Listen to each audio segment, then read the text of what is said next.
The first step is to prepare the autolyse. Whisk together the flours in a large mixing bowl. For today's recipe, we'll be using a combination of 80% bread flour and 20% whole wheat flour. Add your warm 90-degree water to the bowl. Please remember that this is the higher hydration sourdough recipe, which can be challenging for beginners. If you're new, I recommend reducing the overall hydration to 330 grams water or even a little bit less. This will help make the dough easier to handle and help with additional strength building. So during this step, you really want to get in there. Use your hands to mix the flours and water thoroughly. Pinch the dough together repeatedly, this is called the pincer method, and scrape the sides of the bowl to make sure the ingredients are combined thoroughly. No dry clumps or bits should be visible at the end of mixing.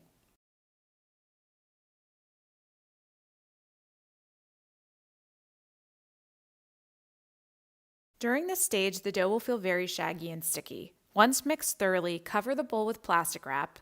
I like to use a plastic shower cap, which has elastic edges, and rest for at least 1 hour or up to 2 hours. Many sourdough recipes call for creating an offshoot starter or levain. This is a great way to adjust or tweak a timeline to suit your preferred baking schedule.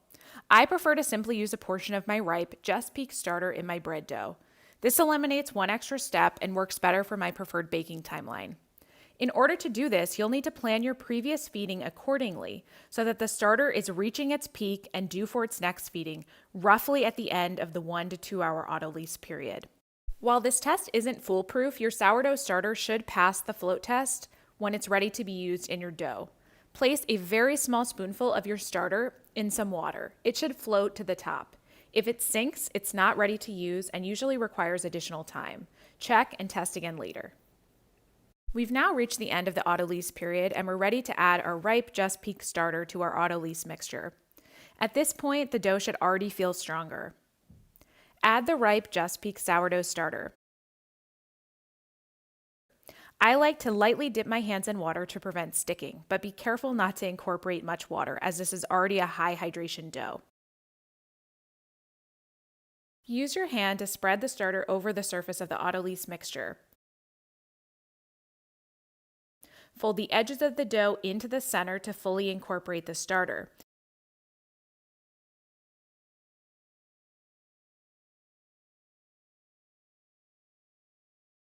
Then use your thumb and fingers to repeatedly pinch and grab the dough until the starter is completely incorporated. Again, this is called the pincer method. You don't want to be too delicate during this step. Work quickly, but you want to make sure that it's thoroughly mixed before moving forward.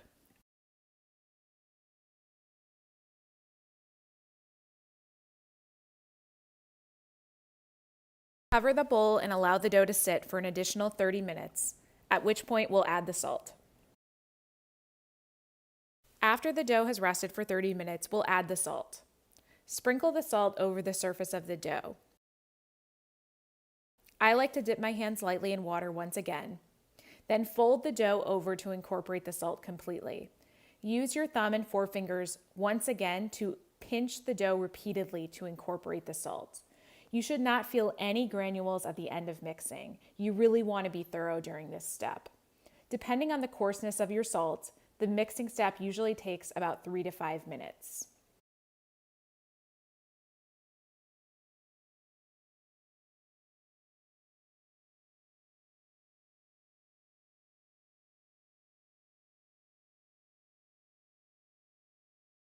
This final mixing step is another great opportunity to build strength in your dough. If you're new to high hydration doughs and struggling to build strength, there are 2 great additional methods that you can try. The first is called slap and fold. Transfer your dough to a clean countertop. Grab the top portion of the dough and slap it down on your countertop. Fold the dough over, rotate, and repeat. The other method is called the roubade method. This simple method mimics how a mechanical mixer kneads and mixes dough.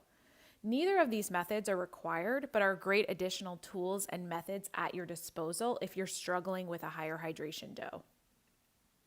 After mixing, cover the bowl once again with plastic wrap and allow it to sit for 15 minutes before we do our very first stretch and fold. For this recipe, we'll perform a total of 6 stretch and fold sets during the first 2 hours of bulk fermentation. Complete a stretch and fold, dip your hands lightly in water. I like to gently rub them together to avoid incorporating too much water into the dough. Grab the top portion of the dough with both hands. Gently pull and stretch it upwards without tearing and fold over the opposite edge. Rotate the bowl 180 degrees and repeat.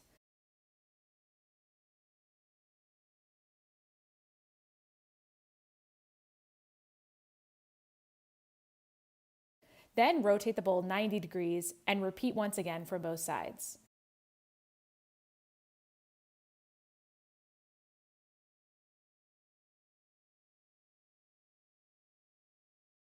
After performing the stretch and folds, I like to gently grab the dough to round it in the bowl.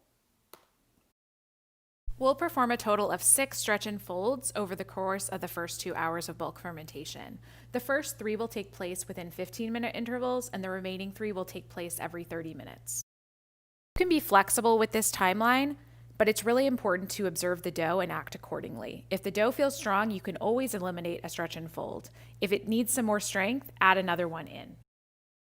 Cover the bowl and allow it to rest for 15 minutes before performing the second stretch and fold. Ready to do our second stretch and fold set. You can kind of see that the dough is already starting to develop a bit more strength. It's slightly rounded on the edges. The volume of the dough will not change dramatically during the first 2 hours of bulk fermentation. Perform your second set of stretch and folds, cover and allow to rest for 15 minutes.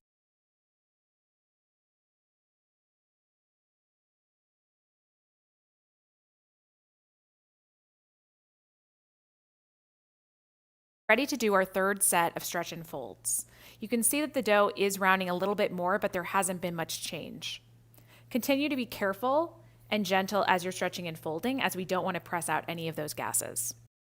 As you can see, the dough is developing quite nicely. As I go to stretch and fold, I can see that I can pull the dough to be very, very thin, but there is no risk of tearing. This is a great sign that your dough has good strength.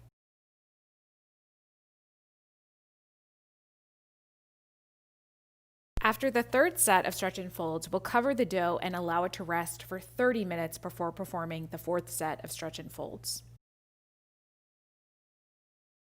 It's been 30 minutes and we're ready to do our fourth set of stretch and folds. We'll extend the time between the last 3 sets to give the dough a little bit more time to relax. We're ready to perform our 5th set of stretch and folds. If you've reduced the hydration on the original recipe, you will most likely not need to perform this number of sets. You should never feel like you're fighting the dough, as this can cause you to unintentionally degas it. If it's strong, do not perform any additional sets and allow it to rest covered for the remainder of bulk fermentation. We've now reached our 6th and final stretch and fold set.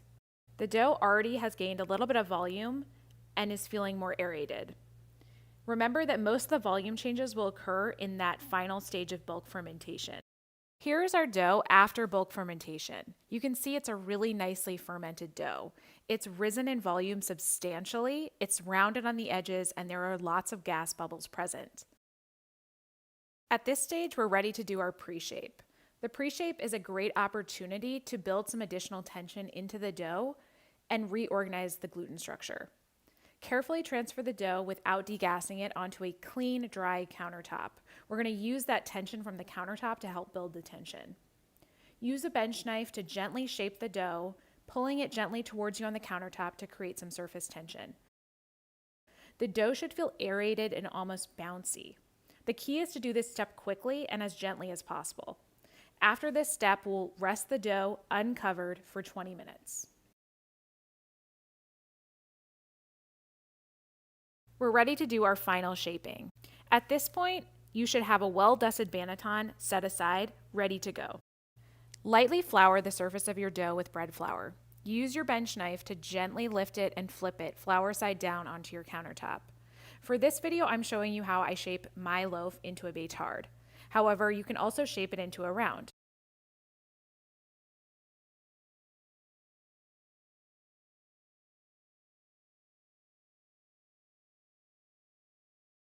Dust your hands lightly with flour.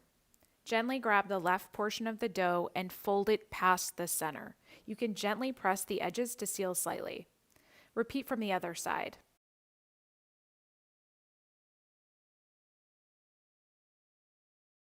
Using both hands, grab the dough, be extremely gentle to avoid compressing it, and roll it up. The dough should feel extremely bouncy and well aerated.